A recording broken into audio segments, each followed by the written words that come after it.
हेर्नुस् साथीहरु, मेरो दोस्रो ब्लग। आज म कुखुराहरु देखाउँदै छु। मेरो दुईटा कुखुरा छ। यो कुकुर डुलेर आएर सुतिरहेछ।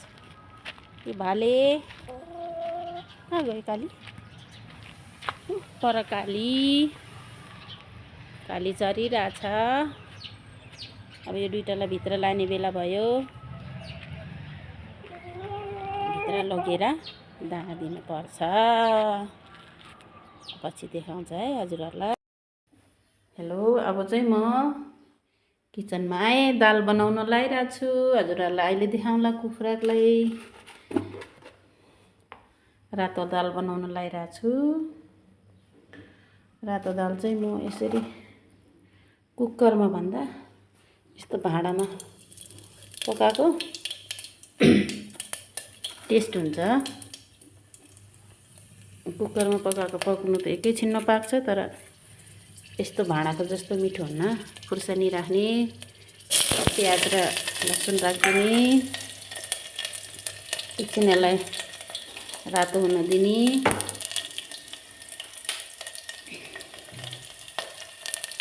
यसरी यस्तो भाँडामा चाहिँ चाँडै पाक्छ। अब यो रातो भइसकेपछि चाहिँ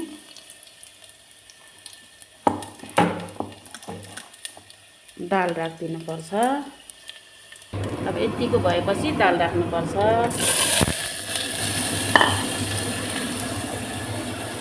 यसमा थोरै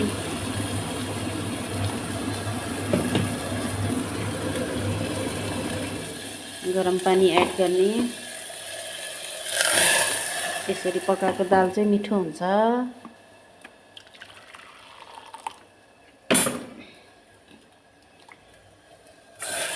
बस अब यसमा थोरै बेसार राख्ने, आफ्नो अनुसारले नुन राख्ने। अब यसलाई पाक्न दिने, पानी हालिदिने। यसरी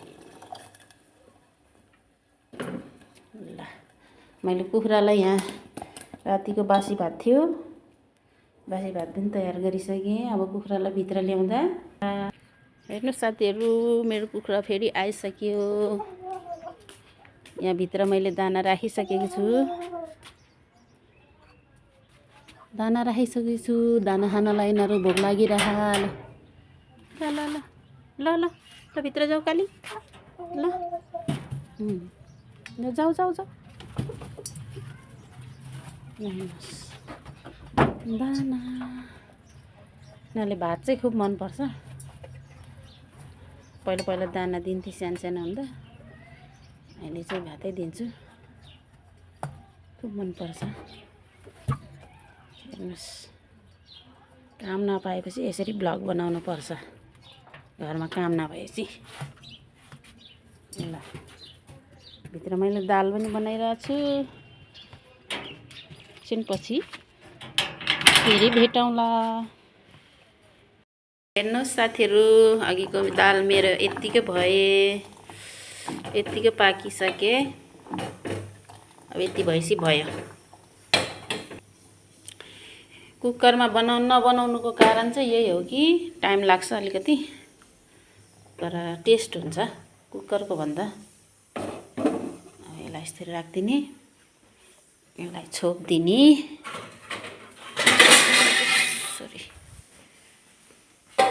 छोपिदिने। अब म थोरै तरकारी बनाउँछु।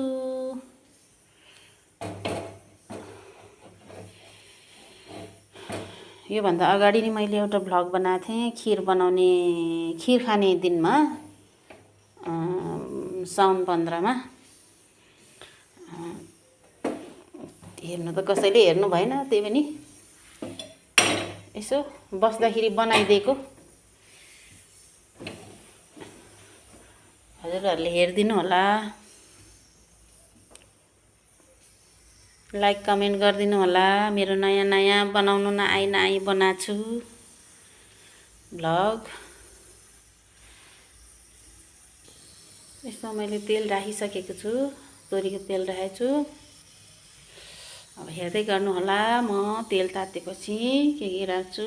त्यस्तो साह्रो मसलादार त बनाउँदिनँ।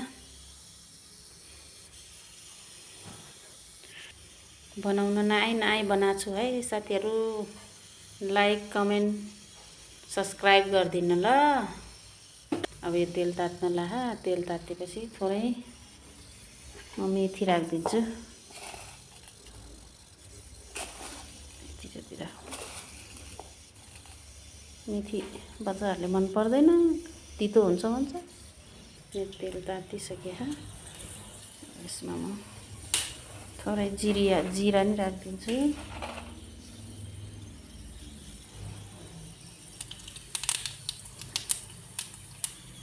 यतिको भएपछि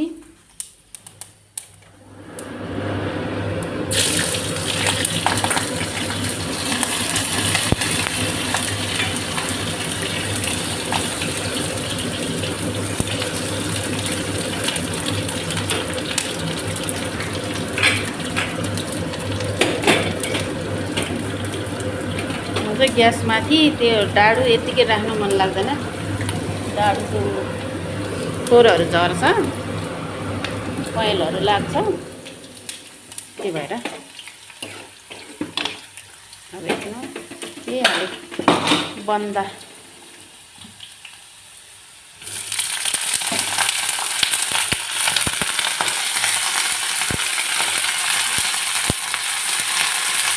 मात्रै पकाउने, आलु पनि आलुसँगै है।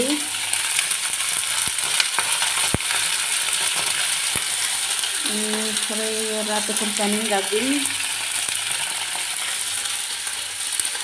नुन अब स्वाद अनुसार यति राखेपछि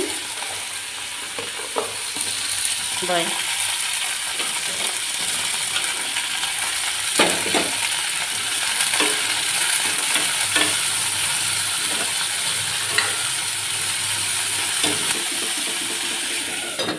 पछि भयो साथीहरू। मेरो तरकारी पनि तयार भइसक्यो। हेर्नुहोस् यतिको भएको छ तरकारी। केही राखेको छैन मसलाहरू पनि। अब मेरो खाना लगभग तयार भइसक्यो। दाल खानु पर्ला। हजुरहरू नि आउनुहोस् है खाने भाइ साथीहरू। ल अब चाहिँ हामी खाना खान लाग्यो। दुईजना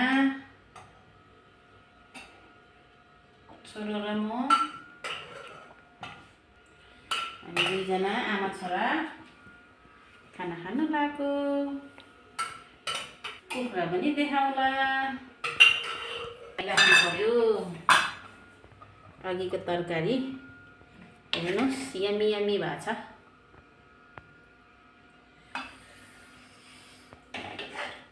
अघि त मैले बन्दा पो भने काउलीको तरकारी। ल अब खाना खानु पर्ला। पछि एकछिनपछि फेरि आउला। कुखुरालाई चाहिँ मैले दाना पनि दिएँ। हेर्नुहोस्, यिनीहरूले चाहिँ भात खान धेरै मन पराउँछ।